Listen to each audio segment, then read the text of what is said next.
Le ciel était gris de nuages. Il y passait des oies sauvages qui criaient la mort au passage, au-dessus des maisons, des quais. Leur chant triste entrait dans mon être et je croyais y reconnaître du Rainer Maria Rilke.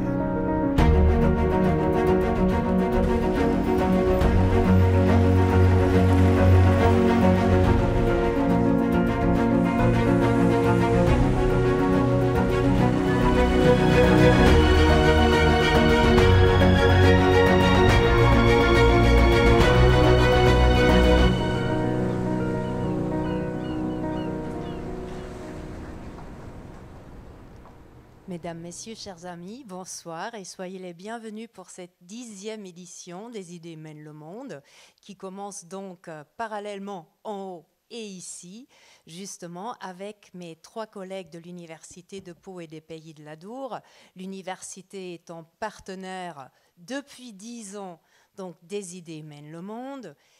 La question cette année, est-ce ainsi que les hommes vivent ? Vaste sujet, nous sommes tous d'accord, mais pour savoir comment nous vivons et qui nous sommes, il faut toujours savoir d'où on vient. Et quoi de mieux que 3 de mes collègues historiens, donc de l'université, j'ai oublié de me présenter, Caroline Fischer, prof de lettres, et donc je ne vais pas vous présenter mes collègues, ils le feront eux-mêmes, mais je vais vous donner leur nom. Et on commence, vu de chez vous, de droite à gauche, parce que, disons, on reste dans l'ordre chronologique avec l'Antiquité, dont parlera Laurent Callegarin. Ça sera Véronique Lamazou Duplan qui parlera du Moyen-Âge. Et c'est mon collègue, mon 3e collègue, Philippe Scharrer, qui parlera des temps moderne, je n'ai jamais trop compris ce qu'on comprend par moderne, mais vous le saurez après l'avoir écouté. Très bonne soirée.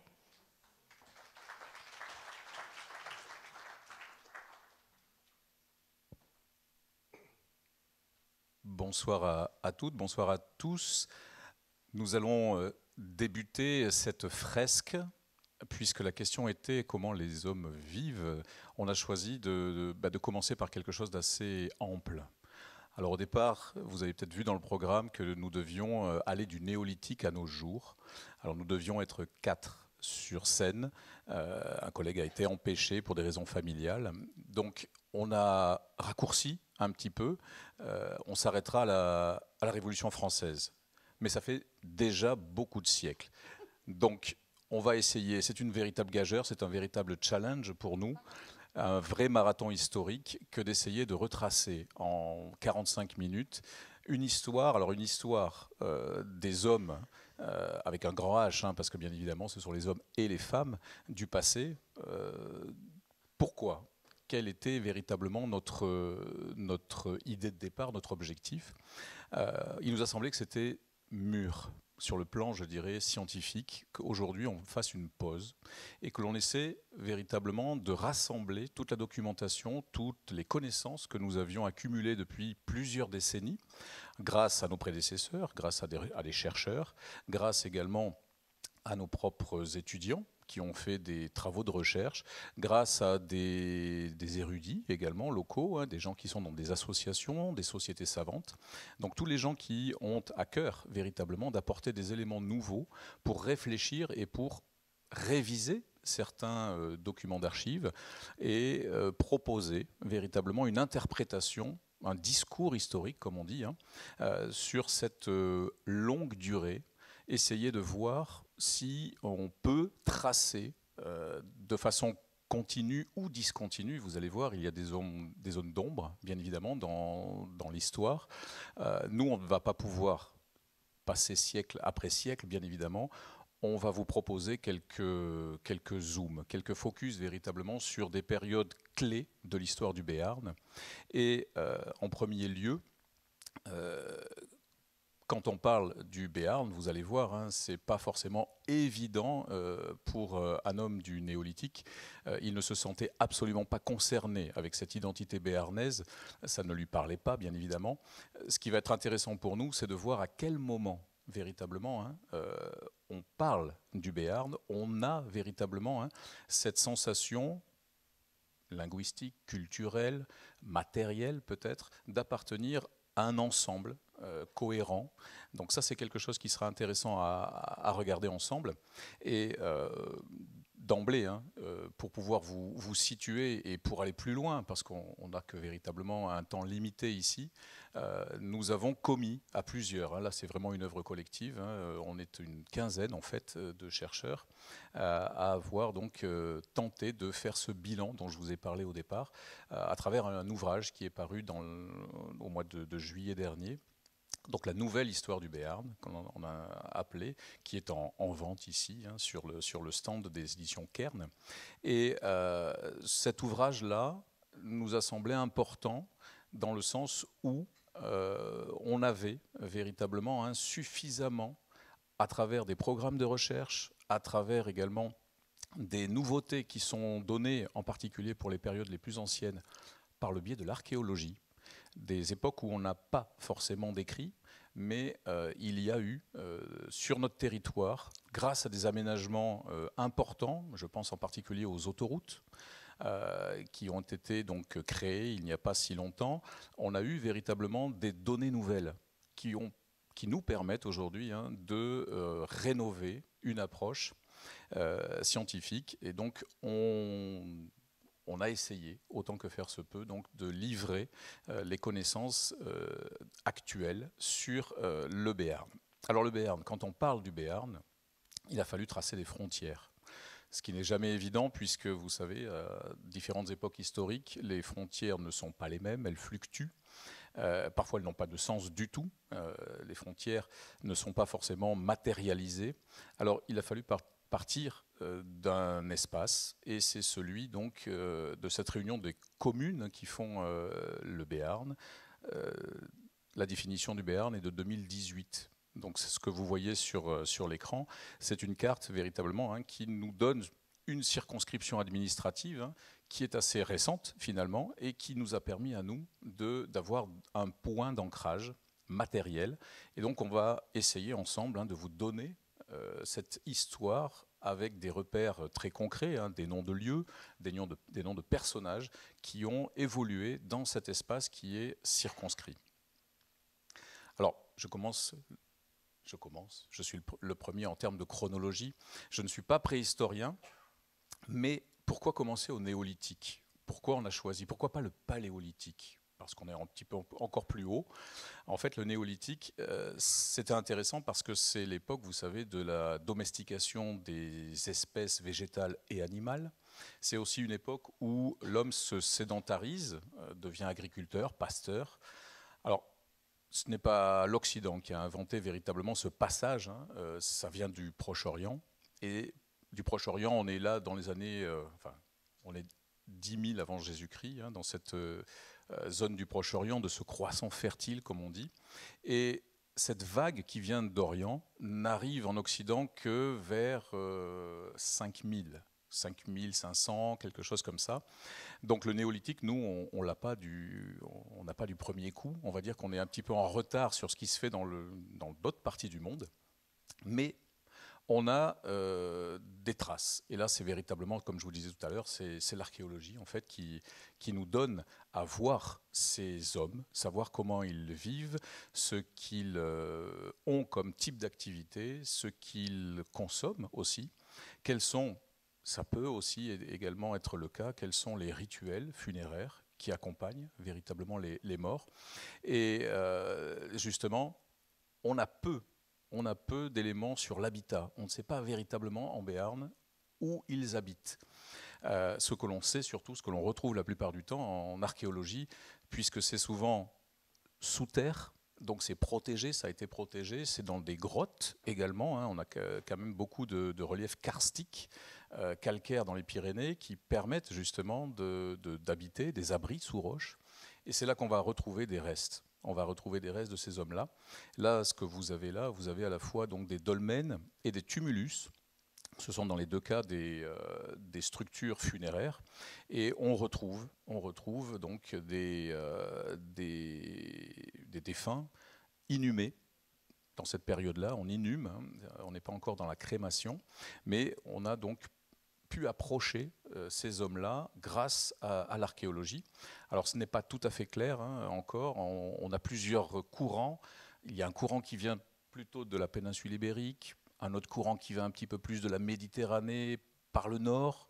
Rien n'est encore très stabilisé, mais on les connaît de mieux en mieux. On connaît également, grâce à tout le volet paléo-environnemental, c'est-à-dire tout le volet qui concerne à étudier à la fois le climat, à étudier les graines, la carpologie, les bois, l'anthracologie, les pollens, la palynologie.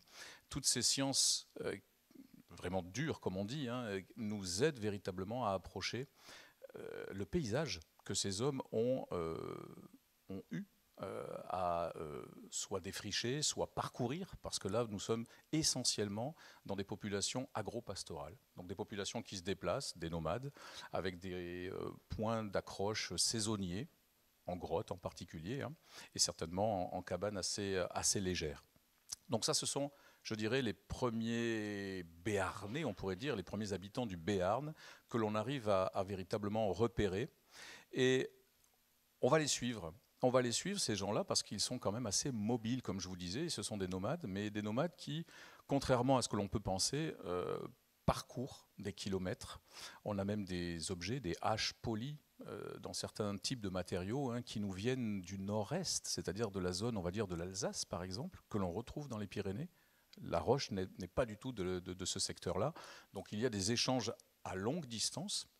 Et ce que vous avez aussi en termes de céramique, ce qui est assez intéressant, c'est qu'on peut voir des vases dont les terres ont été récupérées en moyenne altitude, et on a des vases qui peuvent voyager à 20, 40, 80 km. Donc ce sont des gens, il ne faut pas croire que véritablement ils étaient dans un espace assez fermé. Ce sont des gens qui circulent de part et d'autre du Piémont français, on va dire, mais également qui traverse du côté du Piémont espagnol. Donc on le verra de plus en plus, le Béarn, véritablement, regarde à la fois vers le nord, bien évidemment, mais surtout vers le sud. On en aura quelques preuves, justement, à partir de l'âge du fer. Là, on est toujours au premier millénaire avant Jésus-Christ, et pour cet âge du fer, ce qui est intéressant, c'est qu'on a le premier nom qui apparaît, c'est Pline l'Ancien, en fait, qui écrit qu'il y a un peuple dans cette zone des Aquitains. On n'est absolument pas assimilé à des Celtes. César le sait bien, quand il fait la guerre à ces gens qui sont dans la Gaule, il nous sépare bien. Il voit bien qu'à partir de la Garonne, on est dans une portion aquitaine et non pas celte. Donc on n'a pas la même langue, pas les mêmes coutumes et pas les mêmes aspects. En revanche, on ressemble énormément à nos cousins d'outre-Pyrénées, c'est-à-dire qu'on ressemble énormément aux Ibères, à tout point de vue. Et donc on a une spécificité, et là vous avez des monnaies, par exemple, qui sont frappées au 2e, 1er siècle avant Jésus-Christ, qui sont très spécifiques, qui ressemblent à aucune autre monnaie de l'espace gaulois. Et ce sont des monnaies qui sont frappées par des Aquitains, et celle que vous avez tout en bas, celle la plus basse, et celle qui se frappe dans la zone des Bénarnis, des Vénarnis. Déjà, on a cette consonance, vous voyez, le B, le V, le BO et le BH, on a l'impression qu'on les mélange. Les latins également avaient cette sonorité un petit peu mélangée. Si on progresse, ces gens-là, on les connaît comment ? De la même manière, c'est l'archéologie, les nouvelles technologies aussi. Vous avez ici une image LIDAR, une image faite par télédétection, où on voit, là on est à la Bastide Morégeau, pas très loin, c'est un espace qui est ce qu'on appelle un oppidum, un espace fortifié. Tout ce que vous avez autour de cet espace, ce sont des levées de terre de 2, 3, 4 mètres de hauteur qui protègent véritablement un espace vécu où il y a des rues, des maisons. Généralement, donc, c'est c'est plutôt bois et terre. De temps en temps, la pierre, mais on est plutôt dans du bois et de la terre. Et donc, vous avez un espace, vous avez une vraie agglomération. On a des vrais village, véritablement. Hein. Bon, difficile à parler de ville, mais on est vraiment dans un espace urbanisé, proto-urbain, une première urbanisation. Et à l'âge du fer, bien évidemment, comme son nom l'indique, vous avez des productions. On a eu l'âge du bronze avant, où on produisait énormément d'outils, d'armes. Et là, vous voyez, on retrouve dans les tombes, cette fois-ci, des parures, des colliers, des torques que l'on met autour du cou, des bracelets, des fibules pour tenir les habits, etc., etc. Donc ça, c'est véritablement cette richesse matérielle qui nous permet d'approcher cette population. La guerre des Gaules, on est aux alentours de 50 avant Jésus-Christ. Là aussi, hein, on a donc une arrivée de Rome, mais il ne faut pas véritablement voir Rome. Alors au départ, bien sûr, ce sont des conquérants, mais bien rapidement, ils vont proposer une offre de civilisation, c'est-à-dire qu'ils vont proposer une offre culturelle. Et Rome n'est pas du tout le rouleau compresseur qu'on peut imaginer. C'est véritablement hein, une offre qui est faite, une offre culturelle. On peut vivre dans ou en marge de la romanité. Ce n'est pas un problème. On en parlera un tout petit peu plus loin. Ce qui est intéressant, c'est que quand Rome s'installe sur les terres de Béarn, sur les terres d'Aquitaine, c'est qu'on devient des Gallo-Romains, d'une certaine manière, mais on n'en oublie pas notre passé aquitain, ce qui est assez intéressant, et je pense qu'on n'en oublie pas, mais les textes n'en parlent pas, on n'en oublie pas la langue. La langue aquitaine est une langue très particulière, rien à voir avec le latin. Et pourquoi je vous dis qu'ils n'ont pas oublié qu'ils avaient cette identité aquitaine? Parce qu'au IIIe siècle après Jésus-Christ, vous avez une inscription d'un certain Vérus, un magister de la région des Landes, qui est allé voir l'empereur et qui lui a demandé s'il pouvait créer une petite province pour se séparer des Gaulois du nord de la Garonne. Ils avaient conscience d'être véritablement différents des Gaulois. Et ce que vous avez donc en dessous de la Garonne, c'est ce qu'on appelle la Novem Populani, le lieu où il y a 9 peuples. Et donc cette chose-là est tout à fait intéressante, c'est-à-dire que 3 siècles et demi après la conquête, on a encore cette conscience que l'on est différent dans cet espace-là par rapport à tout le reste de la Gaule. Finir rapidement, hein, pour l'Antiquité, des choses qui vont mettre en place véritablement les structures du territoire, à savoir les villes en particulier. En Béarn, alors c'est pas véritablement un lieu très urbanisé, on a quand même deux petites bourgades assez intéressantes qui ont toutes les commodités d'une ville romaine, Illuro, Oloron-Sainte-Marie, et Béné-Arnôme, l'Escar. Vous avez des plans tout à fait structurés, orthogonaux hein, pour ces deux villes-là. Vous avez donc des espaces qui sont tout à fait structurés. Hein, et en campagne, eh bien, on a un modèle qui nous vient de l'Italie, un modèle italique, à savoir la villa. Donc là, vous avez une ferme au départ qui est une forme de production, et petit à petit, plus on va vers les siècles, et là on va arriver sur la fin de l'époque antique, au IVe siècle en particulier, vous avez des villas qui deviennent de véritables palais campagnards. Imaginez cette villa, elle fait 1 hectare, uniquement la partie résidentielle. Vous rajoutez un autre hectare pour la partie des écuries, des étables, des forges, etc. Et là, vous avez toutes les commodités que vous retrouvez en ville. Vous avez des thermes, vous avez le chauffage par le sol. Bref, le dominus peut tout à fait venir dans sa villa de campagne et retrouver le confort qu'il peut avoir dans la capitale de cette zone-là. Hein. On n'est pas loin de Dax, c'est surtout la grande ville, elle est à Dax. Et donc ces villas se multiplient hein, sur cet espace. En Béarn, on en a plusieurs et elles sont en grande partie mosaïquées. Donc vous avez un luxe à l'intérieur. Et la dernière chose, véritablement, qui à l'époque antique, on ne peut pas passer à côté, c'est à partir du IVe siècle, c'est la christianisation. Alors on a pas en Béarn, les premières mentions sont essentiellement, il n'y a pas très loin de chez nous, à Saint-Bertrand-de-Comminges. On voit que dès Constantin le Grand, dès le début du IVe siècle, on a une christianisation avec des mausolées de chrétiens, ça on le sait, et ça va se propager progressivement. Et là, on est véritablement dans l'inhumation, et vous avez le sarcophage de Luc en Béarn, en particulier. Là, vous avez la cuve qui sert hein, aujourd'hui pour l'autel de l'église. Et là, véritablement, hein, on a un processus de christianisation. Les chrétiens deviennent majoritaires. La chrétienté, hein, à la fin du IVe siècle, au début du Ve siècle, hein, c'est une inversion véritablement. On poursuit les païens.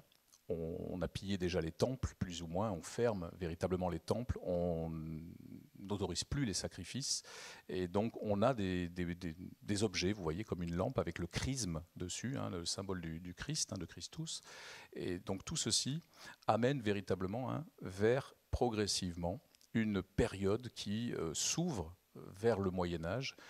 Donc on peut dire d'une certaine manière que l'organisation territoriale, l'organisation ecclésiastique aussi, de l'époque antique, a posé les jalons véritablement du Béarn médiéval.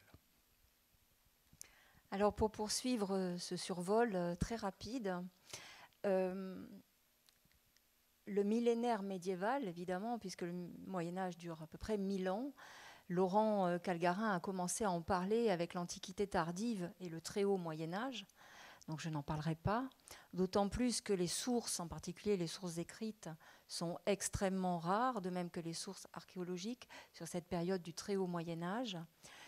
Ce millénaire médiéval est documenté de façon très inégale, ce qui explique que certaines périodes du Moyen-Âge en Béarn sont beaucoup plus étudiées que d'autres, parce qu'il nous faut des sources pour mener ces enquêtes, et ces sources écrites que l'on peut relire au regard de nouvelles sources qu'on prend en compte, comme par exemple les sources archéologiques ou les sources iconographiques. Lorsque l'on parle du Béarn au Moyen-Âge, je voudrais commencer par deux idées qui me paraissent importantes. La première, Laurent en a déjà un petit peu esquissé les contours. C'est que le Béarn n'est pas une marge, n'est pas une périphérie, mais elle est un pays par lequel on passe, qui contrôle le passage en particulier des Pyrénées, mais aussi les circulations nord-sud, mais est-ouest, et que il est au centre en fait d'un écosystème, un écosystème qu'on peut appeler gascon, pyrénéen. Il regarde aussi vers le nord de la péninsule ibérique. Donc ça, c'est quelque chose de très important que l'on retrouve des temps les plus anciens jusqu'au Moyen-Âge et même après. La deuxième idée que je voudrais souligner en commençant, c'est que justement, c'est au Moyen-Âge que le Béarn surgit comme entité politique, territoriale, autonome.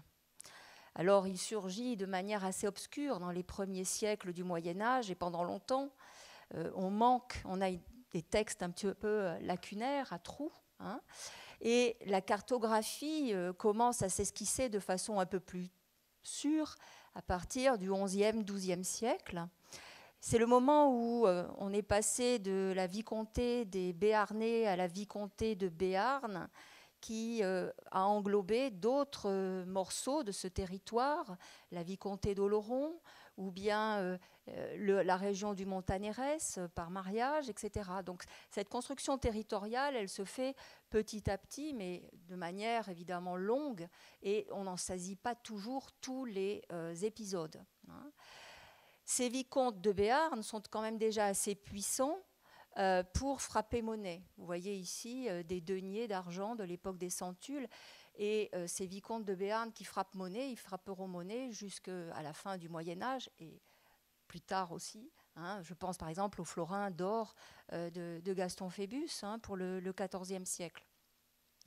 Alors ces vicomtes s'appuient sur la monnaie pour exprimer leur puissance, mais ils déclarent aussi, c'est très net au XIVe siècle, leur autonomie, leur indépendance, et l'acte de naissance de cette souveraineté béarnaise, eh bien, il est célèbre, Pierre Tucochala, dans ses magistrales études sur Gaston III dit Phébus, a révélé ces textes, en particulier cette réponse très célèbre du jeune Gaston III, 16 ans, en 1347, qui répond à l'émissaire du roi de France qui lui demande l'hommage pour le Béarn, et bien qu'il ne prêtera pas l'hommage pour le Béarn, car il tient cette terre de Dieu et de nul homme au monde.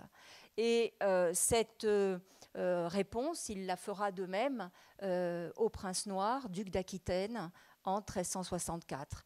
Et à partir de là, eh bien, les vicomtes de Béarn affirment une souveraineté de facto, en fait, pour le Béarn uniquement et pas pour les autres domaines de leurs États. Hein. Gaston Phébus prêtera hommage pour d'autres terres au roi de France et pour d'autres terres au duc d'Aquitaine, mais pas pour le Béarn.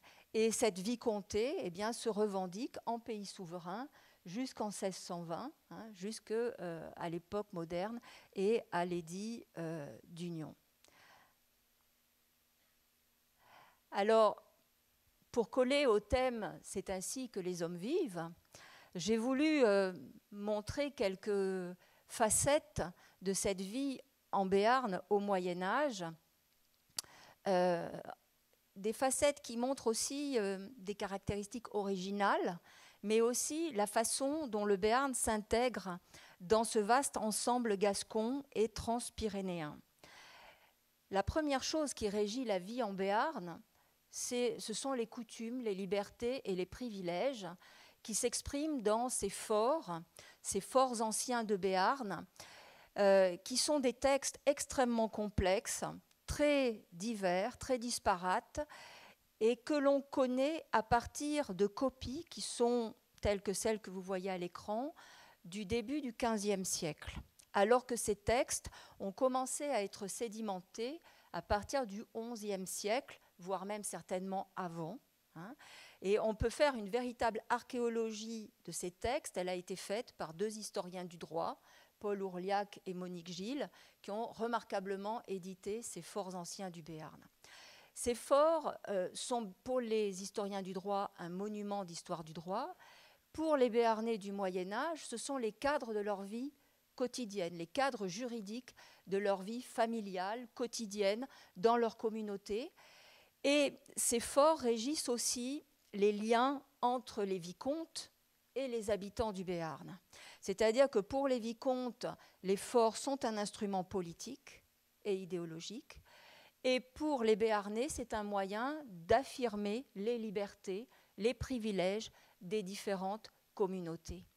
Et ces forts ont été constamment enrichis, révisés tout au long du Moyen-Âge, et ensuite encore à l'époque moderne, à l'époque d'Henri II d'Albret, et ils restent, même après leur abrogation, à la fin de l'Ancien Régime, ils restent dans la culture béarnaise un marqueur d'identité qui fait que, bien, sur des bâtiments tout à fait récents, que vous connaissez sans doute si vous êtes de Pau, eh bien, on trouve le texte des forts reproduit sur la façade d'un de ces bâtiments du Hédas.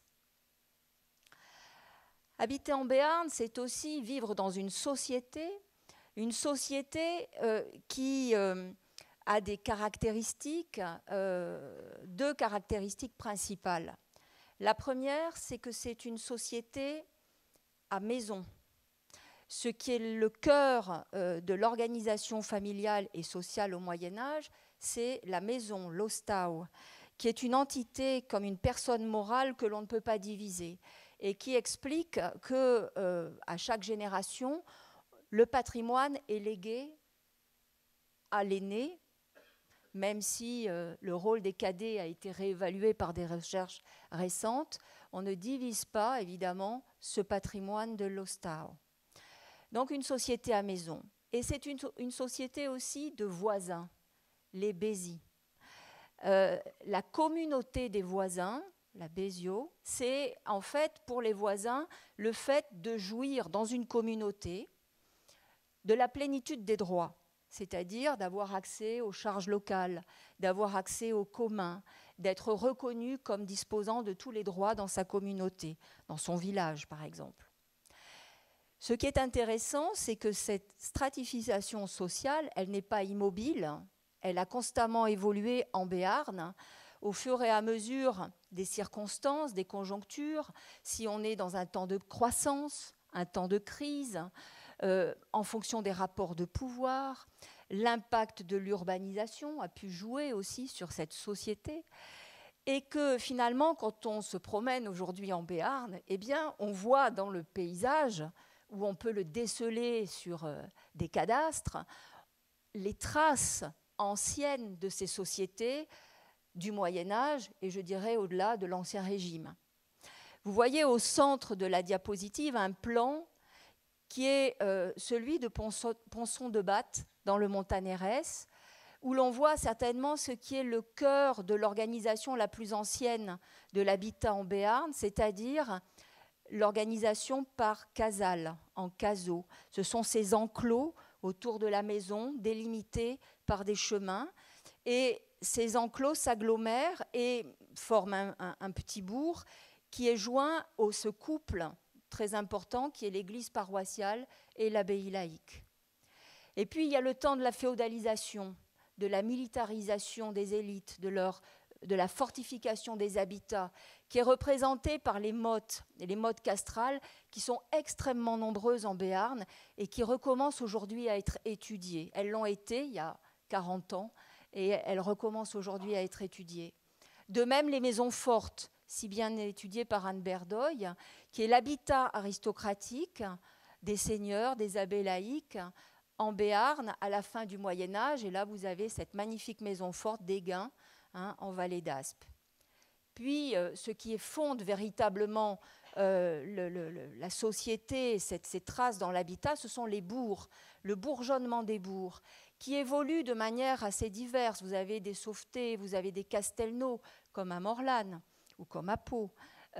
Vous avez aussi ce foisonnement des bourgs pour des cités plus anciennes, comme Morlas, comme Orthès, qui s'agrandissent par bourgs successifs. Et puis la dernière strate, ce sont les bastides tardives des années 1280 au milieu du XIVe siècle. Ici, une photographie de Naï qui a été fondée en 1302 et où l'on retrouve ce damier caractéristique des bastides axés sur la place du marché et peuplés par des lots à bâtir avec la maison et le jardin à l'arrière de la maison. Alors je terminerai par les hommes de pouvoir en Béarn, quelques-uns de ces hommes qui ont marqué l'histoire du Béarn et dont l'histoire est inégalement connue. Gaston IV le Croisé, vicomte qui a participé à la première croisade jusqu'à Jérusalem, qui a guerroyé aux côtés du roi d'Aragon dans ce que l'on appelle la Reconquista, qui a participé à la prise de Saragosse en 1118, qui est mort en guerroyant contre les Almoravides et dont le corps a été déposé ainsi que l'olifant à la cathédrale de Saragosse. Plus tard, Gaston VII Moncade, donc une autre dynastie, qui a marqué le XIIIe siècle béarnais par une politique extrêmement réformatrice, dont les vicomtes successeurs ont hérité, en particulier Gaston III d'Iphébus, qui est sans doute celui qui est le plus connu des vicomtes médiévaux grâce aux travaux de Pierre Tucochala et qui a un peu écrasé les vicomtes précédents et ceux qui lui ont succédé. Ce Phébus qui avait déclaré cette souveraineté béarnaise, qui a fondé une façon de gouverner beaucoup plus personnelle, beaucoup plus autoritaire aussi, un gouvernement par l'écrit dont témoigne sa signature autographe, Phébus, et les traités qu'il a laissés, en particulier le traité du livre de la chasse qu'il a rendu très célèbre. Mais il y a aussi des femmes, et ces femmes, eh bien, elles ont été certaines puissantes, et puis d'autres, elles ont essayé de tenir le cap dans des moments très difficiles. La première que l'on peut nommer, c'est Marie de Béarn, qui est une centule, une des dernières, et qui doit faire hommage à Alphonse II d'Aragon. Sa silhouette surgit dans ce très beau manuscrit qui est conservé aujourd'hui à Barcelone. Marie qui épouse Guillaume Moncade, et c'est le moment où l'on passe des centules aux Moncade. Beaucoup plus tard, Marguerite Moncade, fille de Gaston VII, que son père a fait héritière, qui est unie au comte de Foix, Roger Bernard III, et c'est grâce à ce couple que Foix et Béarn s'unissent en 1290 à la mort de Gaston VII. Aliénor de Comminges, une des seules femmes qui avait un peu de poids auprès de Gaston Phébus, et puis c'est sa mère, Et une dernière femme que je voudrais nommer, c'est Isabelle de Foix-Castelbon, qui succède à son frère, Mathieu de Castelbon. Lui-même avait succédé à Gaston Phébus. Et Mathieu de Castelbon meurt sans enfant prématurément en 1398.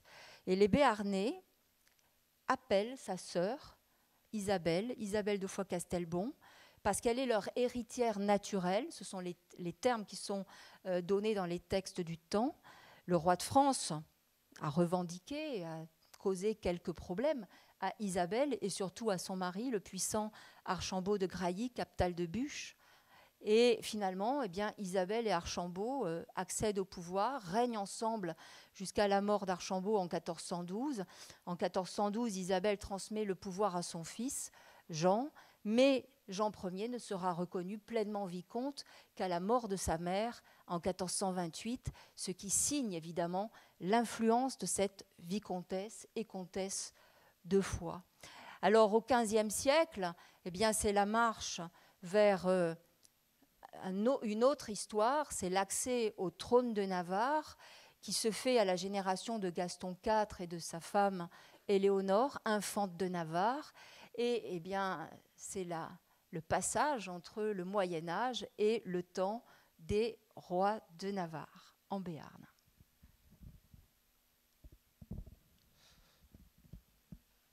Alors, les souverains de Béarn deviennent rois de Navarre à la Renaissance. Et ce titre royal, ils ne le délaisseront jamais et ils vont gouverner en tant que rois. Même s'ils perdent à partir de 1512 le sud de leur royaume, ils vont se comporter en tant que rois avec ce titre symbolique, mais aussi réellement, et marquer la Renaissance béarnaise de leur empreinte, surtout au moment où se construit l'État moderne. Cette souveraineté béarnaise a même failli disparaître, puisque ces souverains avaient envisagé de transférer leur capitale à Pampelune et le Béarn aurait été noyé dans un ensemble transpyrénéen. Mais donc, au XVIe siècle, avec la perte de la Navarre, le Béarn reste au centre d'un grand ensemble féodal, le plus grand ensemble féodal français, avec deux souverainetés et surtout un titre royal. Et ce qui a pour conséquence de transformer la ville de Pau, puisque Pampelune est perdue, en capitale de cet ensemble. Et le château de Pau va devenir l'épicentre du pouvoir des rois de Navarre. Et autour de Pau, une nouvelle ville va se structurer parce que cette monarchie qui se modernise va devenir une monarchie administrative. Elle va rénover son conseil, elle va rénover la justice en créant une cour civile, une cour criminelle. Elle va rénover la fiscalité, elle va rénover également la gestion en créant une chambre des comptes. Et la ville de Pau va produire en grande partie l'ensemble de ces actes que nous avons essayé de recenser, tout au moins ceux qui ont échappé aux destructions, dans un programme de recherche de l'ANR à Creux-Navarre. Donc plus de entre 6 et 7 000 textes ont été recensés pour l'instant et permettre de réévaluer ce qu'a été le pouvoir réel de ces rois de Navarre souverains de Béarn. Et nous avons encore 3 livres à paraître cette année, en 2025, qui permettront de tirer tous les résultats de ce programme. Et ce qui change aussi la vie de Pau, c'est le fait que pour produire tous ces actes et administrer l'ensemble de ces États, il faut du personnel. Et ce personnel, les souverains de Béarn, rois de Navarre, vont les trouver à l'extérieur, mais aussi en grande partie localement. Et ce sont les notaires béarnais qui ont des notions de droit, qui vont être en premier lieu recrutés et vont former l'armature de cet ensemble administratif. Et certains vont être à l'origine de grandes dynasties que l'on va retrouver à travers les âges jusqu'à la Révolution française et parfois même au-delà. L'autre particularité, c'est que nous sommes dans un État souverain et dans cet État, on ne parle pas le français, on parle la langue du pays. Cette langue du pays, elle apparaît imprimée pour la première fois et imprimée sur place par des imprimeurs étrangers, c'est le temps encore de l'imprimerie itinérante, des imprimeurs de très grande qualité et qui impriment non pas en caractère gothique, mais ce qui est très moderne, en caractère romain et avec un très beau frontispice tout à fait Renaissance, avec les armes du souverain qui apparaissent en premier point. Et cette langue, eh bien, on va très rapidement, elle va être qualifiée, elle va être nommée. Et elle va être nommée en 1583, lorsque va être imprimée à Orthez par la première imprimerie installée sur place, donc 1583, les psaumes de David, qui sont donc l'ouvrage destiné à une église, donc la langue est la langue de l'État, elle est devenue la langue de l'église, et en avertissement, en introduction, le pasteur Arnaud de Salette, qui a été chargé de cette traduction, précise son nom, la lingua bernes, et la codifie. Donc nous avons tout à fait l'ensemble des qualités, des qualificatifs d'un État. Diapo suivante. Alors, l'autre particularité, et pour continuer sur ce qui vous a été dit précédemment, c'est que la deuxième partie du siècle, le Béarn est gouverné par des femmes. Jeanne, qui est l'héritière légitime, et sa fille Catherine, qui, lorsqu'Henri, l'héritier, combat pour le royaume de France, reste ici en tant que régente et exerce la réalité du pouvoir. C'est la dernière fois que des femmes seront à la tête de l'État béarnais. Nous verrons ce que donneront les élections dans les temps à venir.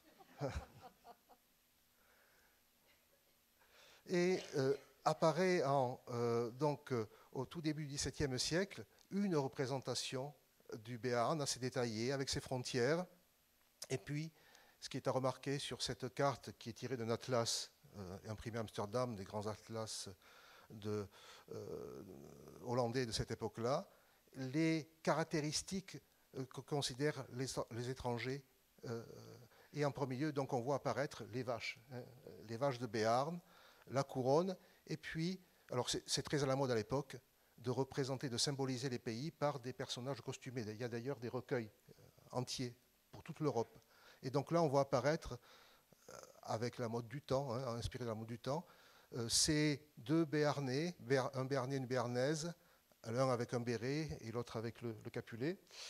Et c'est le début de la représentation de ce qu'est le Béarn, alors qu'au moment où sort cette carte, le Béarn est rattaché au royaume de France, il n'est plus indépendant. Mais la puissance de la construction monarchique du XVIe siècle a marqué définitivement l'image de ce pays.